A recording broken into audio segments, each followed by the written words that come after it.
Welcome back to Sprinkle with Hope podcast and your host, Jason. And we are super excited to have our first repeat guest on our show. Chad Hymas is with us today.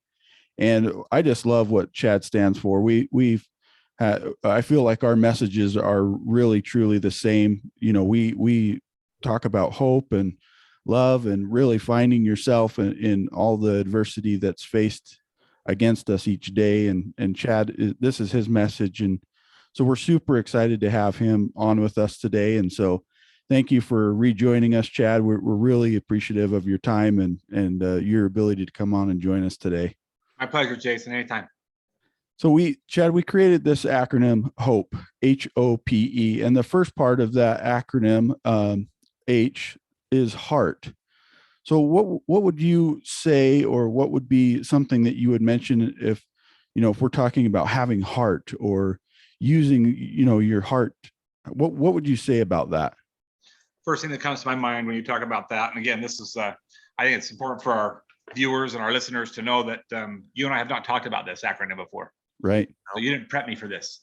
So I'm just going to give you the first thing that comes to my mind. What's a heart used for? I mean, what if you don't have your heart? Yeah, you're done. So a heart is to be the beating mechanism or the valve and the generator that allows you to and allow the lungs and all that other stuff to work. If you don't have the heart, or if your heart is taken out, or if, God forbid, you have a heart attack, or you're shot in the heart, or you lose your heart, or you have heart failure, this, along with every other function in your body, loses the ability to pump blood through that or to heal when there's a wound, because the heart pumps that blood to heal up a scab or a wound. And so when I think of heart, I think of the word aspire, which means to breathe life into. So I should ask myself, am I breathing life into other people? Am I the heart for other, not just by saying, hey, I love you today, sweetheart, or hey, to my kids, I love you, but I'm actually breathing life into other people, not mouth to mouth, but being a person in their life because they're better off because I'm around, and I'm better off because they're around. So aspire is to breathe life into. And whenever I think of the word heart, I think of aspiring into people, breathing life into people, making people better because we are around them. Are we the heart of people? Are we pumping blood, pumping life into them, allowing them to be better off, allowing them to not just exist?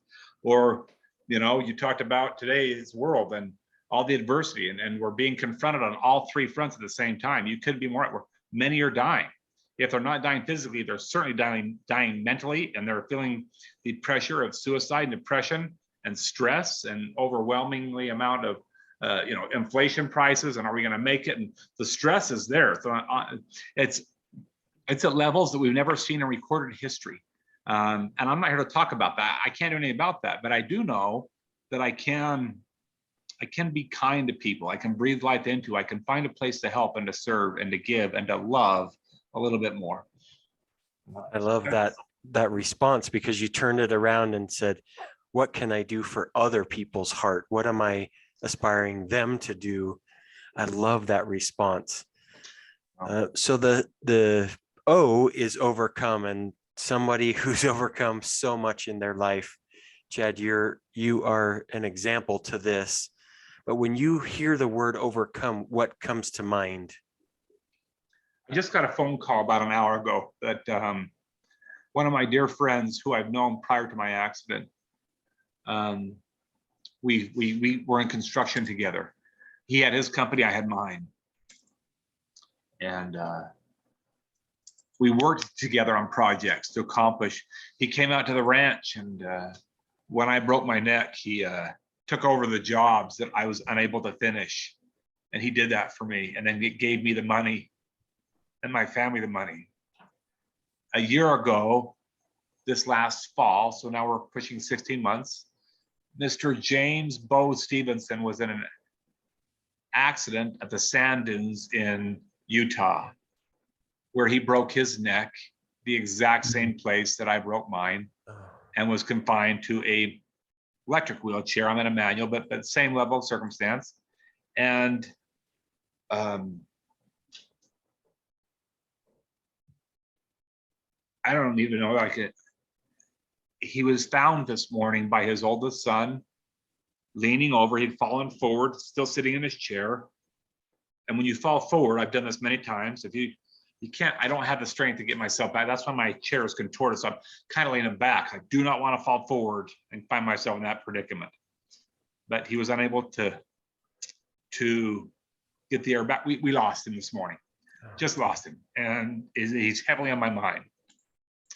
Bo Stevenson overcame so much despite losing life, losing his heartbeat, and that will live on forever.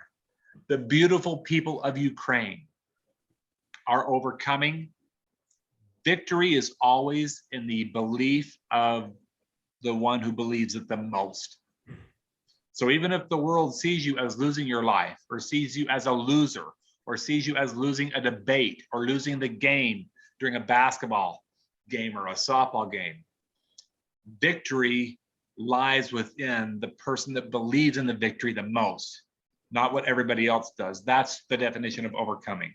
James Stevenson died this morning. He overcame, even though he only lasted a year and a half in his wheelchair.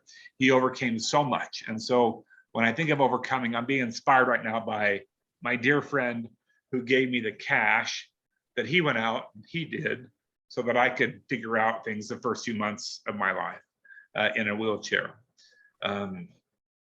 Make this relative to everybody else that's listening and watching. And again, overcoming is not necessarily conquering something or overcoming a divorce or the loss of a child. I don't think you ever overcome a divorce or the loss of a child. It's believing that you can move on by honoring the loss. So I'm going to honor James Stevenson's life by the way I keep moving forward and what he did for me, and remember him. You give without remembering, and you receive without ever forgetting. I will never forget what James Stevenson did for me. That's overcoming. When you lose in your life or you get a bad grade in school, it's okay. Remember, victory, overcoming lies within the heart, the mind, the soul of the person that believes it the most. When we're in a war, and if we were losing the war, it's okay. Victory lies in that's why you see those people standing up for their freedom, even though they're getting their houses blown up and their hospitals and their schools and everything. Victory lies, that's why you see them so firm in their belief. They're not going to change it. They will go to their grave. They will go to their grave believing that they won because they're standing up for their beliefs. So that's overcoming. I'm sorry for the loss of your dear friend, and we send our heartfelt love to you. And I love what you said though, that you're using, you're paying him back by the way you're living, right? Like you are moving forward and showing that you care and love for this dear friend that you've lost this morning in this tragedy, right? But you're using that to propel you forward to overcome and continue to push and show that, hey, with great friends that you're surrounded with, really overcoming, right, is continuing to move forward, like you said. And I love that response. A beautiful example of this is somebody that we all know. He was on America's Most Wanted. He hosted the show, John Walsh. Yeah. What did John lose? Do you know? Yeah. He had his son kidnapped at the mall. Right. Do we understand how easy it would be just to take a Glock and take our life? I'm just saying, just when you lose a child and it's your fault, and he was in charge of watching Adam that day. Mm-hmm. I mean, the kid was young, innocent kid, and he got swiped under his eye. How did John do that? He honored Adam by the way he moved forward to put criminals behind bars. I never wanted to do that. And now John's 80 years old, right in that 80 mark, and he's still doing it. And that's what keeps him, back to your first H, that's what keeps him breathing every single day, is he can't stop. Otherwise he will die. Yeah. And so the guys that be on retirement, and now it's moved from America's Most Wanted to Fugitive, which is a global effort to put human traffickers and give them the highest punishment possible. And that's That's what he does. I'm inspired by John Walsh. Absolutely. I love his story. Overcoming by living. Prime example of what we're talking about right now. Yep. Yeah. I mean, I watched him as a kid, right? I mean, that Me he too. was, and his story, he helped so many, that he does inspire me for sure. And so our next portion of our HOPE acronym is P, and that's passion. So what does it mean to have passion, or what is passion, and how do you get that passion? How do you find that passion? A lot of people relate passion to intimacy, some form of sex. Passion is the root word of compassion. Passion in Greek means being willing to suffer for those that you love, which as Christian people believe that's what the Christ child did. Growing into adult, he suffers. I'm not here to preach religion to you. I'm just saying passion is being willing to suffer for those that you care about, which is what Christ did on the cross. But you don't have to be a Christian to have passion. Buddhist people have passion. Muslim people have passion. People of no faith have passion. They're willing to suffer for those they care about. So are you willing to sacrifice, suffer, give up your time, your resources, the things of which you've been blessed with in your life, things that you may be blessed with in the future for the benefit of somebody else? That's passion. So passion is being willing to give up something of yours, something that not necessarily money per se, although it could be a form of passion, but are you willing to suffer in some form or another, suffer or sacrifice for the benefit of somebody else? Going to a food bank and serving, donating clothing to the needy, getting involved in donations to the people of Ukraine and around the world that are experiencing poverty, not just Ukrainians. What are you doing to show passion for some cause greater than you? Love that response. And Chad, I would say that you, since your accident, and you've used that passion to help other people for many, many years. And I don't see you slowing down. I love that about you, that you're passionate about helping others. You know, your first response to heart was not really looking at yourself, but looking outward and seeing how you could help others. Overcoming, you reflect on a dear friend that you've just lost. And again, we send our condolences to you and truly feel that, we hope that you feel our support for you. And we don't know him, but we believe that everybody on earth is here to help each other. And so we're appreciative that you take your passion of helping others and really are living that. So the last part of the HOPE acronym is so important. The E in HOPE stands for enough. When you hear the word enough, what comes to mind? What do you feel? What do you think? Enough represents an ending to something, right? Enough of a fight, or enough, when's enough enough? And I'll never forget being asked on international television on a show, on a talk show, being watched by 11 million people. The question was this: so Chad, when did you and Shondell finally get there? I mean, when did you finally figure it out? Like how to be married, and when did you figure out how to travel? When did you finally figure out, how to reach that pinnacle? And my answer was simple, but it was this, without sarcasm, word for word: are you joking? That was my response. Yeah. Are you joking? You think that Shondell and I have a perfect marriage? I mean, she's right here sitting. Talk to her. Wait, yeah. Don't talk to her. Don't talk to her. I don't want her to respond to that. Shondell, just let me respond. So there's never enough time to spend time. There's never enough time to give love. There's never enough time in the day to finish off our work or to finish off our studies, or there's never enough time to keep learning.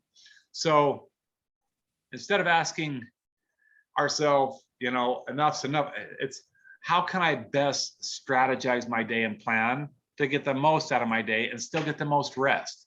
Because when have you got enough rest? People undersleep. So again, it's not about necessarily being comatose and being awake and doing all the tasks of it. Some of it's getting the rest that you need, or allowing the body the time it needs to heal if you're sick. Enough rest, enough meditation, enough prayer for gratitude, enough, there's never enough. So just, there's a passage that says, never walk faster than your mind or your body can allow. So don't worry about being enough for somebody else. Be yourself and be the best version of you, and do the best you can at the task that you provided, and try and make progress each and every day. And to me, that's enough, because we're all going to leave this earth with empty pockets, with the same amount of money, with the same amount of possessions. And then we're going to have to report on the first three acronyms. Yep. You know, how much heart did you give to other people? We'll be asked that. Not how much money did I have? Yeah. But what did you do with your heart while you were breathing? You know, did you overcome some of the obstacles that I put in your life? Jason, and you'll be asked that. You will be, Right. You know, and how did you overcome them? And I'm going to have to answer. Well, I don't know that I ever did overcome it. But every day was a better day. There were some days that I messed up big time, and I said some mean things to her, and I didn't show up to my kids' things. I thought it was all about me, but overall, if you look at the big picture, I think it was a good thing for me. Passion, I learned the meaning of that after I lost it, and there was never enough time to do enough with it. And that'll be my answer. So Beautiful. I love it. It's beautifully said. And I would ask you maybe to add on that, like what would be, you know, I think we've got this issue where a lot of people are not finding themselves worth, you know, their self-worth enough. What would you say about somebody's self-worth and them struggling to see the value in themselves? I understand that concept. Their self-worth and being enough to other people. And stop it. Just stop it. Because comparison is a thief of all joy. So I found myself doing this last weekend, and even last night at a fireside, I went to a devotional. I'm just, you know, looking around, just comparing and just, why do I do that? Why do I compare myself to others? And I just think it's the thief of all joy. And so I stopped trying to be like somebody else, because you weren't meant to be like anybody else. I wasn't meant to be like anybody else. And so we just need to be the best version of ourselves that we can, and stop comparing myself to other dads that walk and play catch with their kids. I don't need to play catch with my kids. I can do other things with my kids. I can do other things with my grandchildren that only I can do, and I don't need to compare myself to other grandpas. I just need to be the best version of me that I can, and that will be enough. I'm not expected to do more than that. So. Yeah, I would agree with that. I think being enough is truly looking inside yourself and saying, I am enough if I'm the best version of myself, or if I'm doing the best I can. Of course, we're going to fall short every once in a while, but yeah, you're right. Yeah. But we just keep working to improve ourselves, and we do often compare ourselves to others. So hopefully the message that everyone is hearing today is that that shouldn't be the case. All of us, including myself, should focus more on us and do the best that we can. So I agree. So we, near the end of our podcast recordings, we have this thing that we call the double down dose. It's kind of a cool thing. We weren't able to do this with you last time because we implemented it, you know, with our guests after the fact. But we wanted to circle back around and just get your thoughts on it. So the first part of the double down dose, I'll ask you a question, then Shane will ask the follow up to that. But what is your definition of hope, or how would you define hope? I would just simply say there's no such thing as false hope, only false hopelessness. Because for everything that we do know about medicine, about spinal cord research, about science, avalanches, the seas rising, global warming, you know, again, I'm just things that are in the news today, everything that we do know, all the knowledge and wisdom that we've been given. And we know a lot. Technology is incredible. If you don't have a new phone today, you're missing out, because yesterday's news, I'm just saying, everything that we know, there's so much more that we don't know, and tomorrow will be a better day. So hope is believing that. Hope is believing that tomorrow will be a better day. In my belief system, they say, I've read a passage where they say, hope is belief in things that are not seen, but you believe to be true. It has to do with, they tie it in with faith. So you have hope, even though you can't necessarily see it with your eyes. In the professional world, I believe that the definition I just gave is more relative, in that there's no such thing as false hopelessness, or no such thing as false hope, just false hopelessness. Because for everything we do know, there's so much more that we don't, and there's so much more research and so much more to learn about animals and the environment and how to take care of the environment and the world that we live in and how to be kinder, be nicer. There's so much more that we don't know. And so as we keep researching and looking and finding, we're finding animals that we never knew much about. I mean, think about what's happened in just the last 3 decades, just the last 30 years about just animals that are in the sea and what we've learned about them. And I read an article about whales and how we can increase their lifespan because so many ships are coming in and they're losing their life because they're getting caught up in the ship propellers. And so we're learning, we're learning about how to create and coexist with each other, Black, white, Hispanic, Muslim, Christian, Buddhist. And there's so much we don't know about other cultures. And so I would define hope by saying that, we need to learn about other people and accept them for what they have and what they believe and who they are, and not try and turn them into something else. Yeah. And allow people the freedom to choose. Right. Allow them the freedom to choose. I should not dictate what somebody else believes or what they, likewise, they shouldn't dictate what I believe. But it doesn't mean that I should think less of them or belittle them, right? Just means that they shouldn't dictate to me what I believe, and I shouldn't dictate to them what they should believe. But we can still be friends and love each other based on our separate belief systems, our indifferences. Yeah, really good advice. So Chad, the second part of Double Down Dose is, how would you define love? I think it goes back to passion.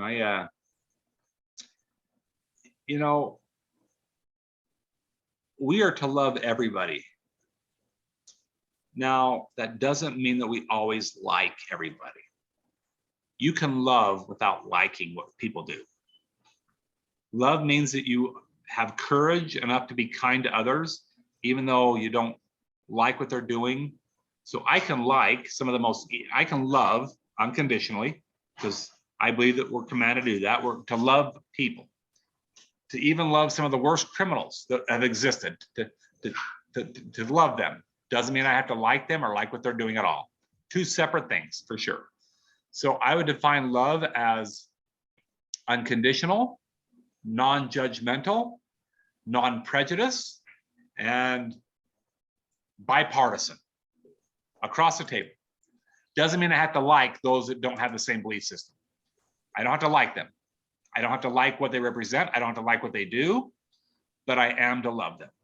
So I would define love as just unconditional, non-prejudice, and bipartisan. That's awesome. This has been such a great conversation, and I've always enjoyed hearing your stuff, Chad. And we've had the opportunity to meet you face to face, and had different things at events and things that we've been at with you. And I really appreciate your message to the world, for others to just find within themselves what it is that they feel that they lack, but that's truly innate within them, and bring it out, bring it to the forefront, and use that to help others. I just love your message, Chad, and I'm really appreciative of this time that we've been able to chat with each other, I appreciate you and love you, brother. Thank you. Love you guys as well. Thanks so much for all the good you do. Yeah, great discussion. Again, thank you for joining us, and we sincerely appreciate it. Best wishes to you and your family, and sending you love. God bless, guys. Thanks, sir.